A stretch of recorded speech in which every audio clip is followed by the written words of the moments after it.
Stridor. You can hear stridor sound at the end of this video.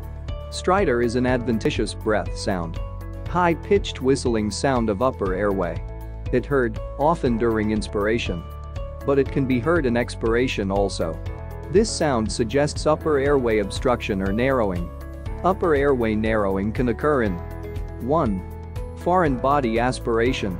2. Tumors in upper airway. 3. Peritonsillar abscess. 4. Retropharyngeal abscess. 5. Airway edema from allergic reaction. We can hear stridor clearly in trachea, with diaphragm of the stethoscope. Sometime we can hear stridor even without stethoscope. Remember, stridor is a medical emergency requiring immediate action.